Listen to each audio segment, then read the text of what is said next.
Director வந்து சொன்னாரு, okay okay 36 படம் பண்ணீங்கன்னு சொன்னாரு. ஆனால் நீங்கள் பேசும்போது உங்கள் கண்ணு கொஞ்சம் இதுவாகிடுச்சு, கலங்கி இருந்துச்சு ஒருத்தர் சொல்லும் போது. ஸோ இது 25th மூவின்னு சொல்லியிருக்கீங்க. பேர் வந்து ரணம். இது உங்களுடைய இருக்குமா இல்லை ஆதி மகிழ்ச்சியை உங்களுக்கு கொண்டு வரும்னு நினைக்கிறீங்களா? கண்டிப்பா ஒரு சொன்ன மாதிரி வந்து இந்த மாதிரி ஸ்கிரிப்ட் எனக்கு தெரிஞ்சு இது வரலும் வரல.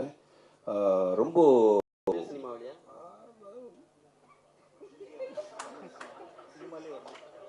தமிழ் சினிமாவில் வரல. ஸோ டெஃபினட்டாக வந்து இது வந்து ரொம்ப ஹார்ட் ஹிட்டிங்காக இருக்கும். ஓ இப்படி ஒன்று இருக்கா அப்படின்ற ஒரு விஷயம் இருக்குது. அதில் நிறைய ஃபீமேல் கேரக்டர்ஸ் தான் வந்து இந்த படத்தை வந்து எலிவேட் பண்ணுறது. நான் ஒரு சின்னதாக ஒரு சப்போர்ட்டிங் மாதிரி இருக்கும் அந்த படத்தில். எப்பவுமே ஒன்று இருந்தாவே பயங்கரமாக கலாச்சி கலகலப்பாக கொண்டு போயிடுவீங்க. அது வேற 3 ஹீரோயின் வேற இல்லை சைலண்ட் ஆக்கி வச்சிருக்காங்க, சரக்கு வேற போட்டுக்கிறீங்க. 3மே கிடைக்கல. அதுதான் ஒரு ஹீரோயின் வந்து ஒரு 3 நாள் தான் ஷூட்டிங் இவங்க, அதுக்கப்புறம் காணும். திருப்பி சரக்கு சீன் போயிட்டேன்.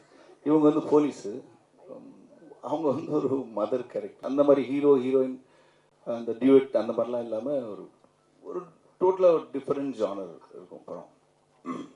சார் வேற டீம் நீங்க சொல்லிட்டீங்க, அப்ப நீங்க இதை பத்தி சொல்லி ஆகணும். தளபதி 68 ஷூட்டிங் போயிட்டு இருக்குங்க, நல்லா போயிட்டு இருக்கு. உங்க ரோல் என்ன சார்? அதுதான் ஆக்சுவலி நீ கரெக்டாக கேட்டீங்க. முந்தானே தான் வந்துட்டு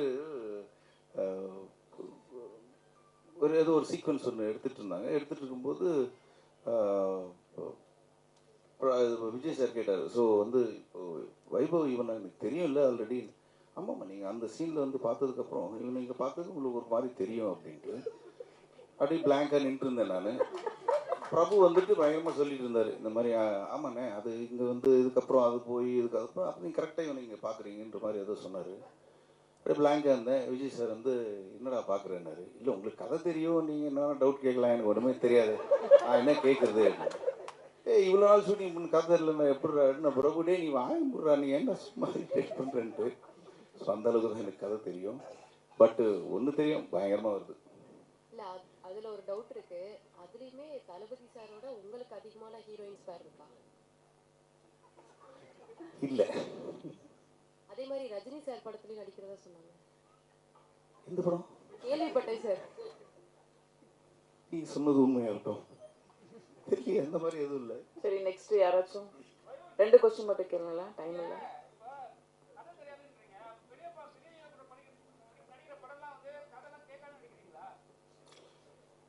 அப்படி இல்லை, ஓரளவுக்கு வெங்கட் பிரபு ஃபர்ஸ்ட்லேருந்து அவர் கதை சொன்னதில்லை இது வரலாம். கேட்டால் வந்து எனக்கே தெரியலடா அப்படின்னு தான் சொல்லுவார் அவர்.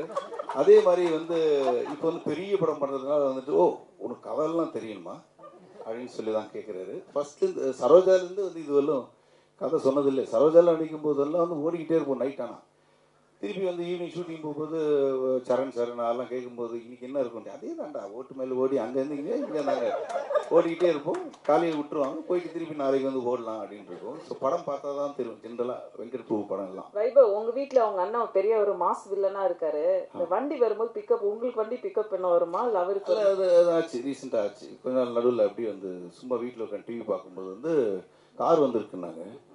கார் வந்திருக்கா, நம்மளுக்கு யாரும் சொல்லவே இல்லையா அப்படின்னு பார்த்துட்டு இருந்தேன். சரி ஒரு நம்பிக்கையில் தான் போனேன்.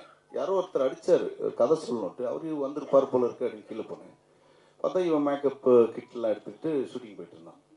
இன்னும் மாறிடுச்சு கொஞ்ச நேரம். அவன் இவெல்லாம் நான் சொல்லிட்டு போவேன், நான் ஷூட்டிங் போகிறேன் கொஞ்சம் இந்த வேலைலாம் பாருன்ட்டு. அவன் சொல்லிட்டு போனான் இந்த மாதிரி இந்த இவங்கெல்லாம் வருவாங்க கொஞ்சம் பார்த்து அந்த பில்லாம் செட்டில் பண்ணி நான் ஷூட்டிங் போயிட்டு வந்தேன். எந்த படம்னா எல்லாம் பெரிய படம் சொல்லிட்டு இருப்பான். ஸோ அதனால் கொஞ்சம் அடக்கி வைக்கிறாங்க இப்போ.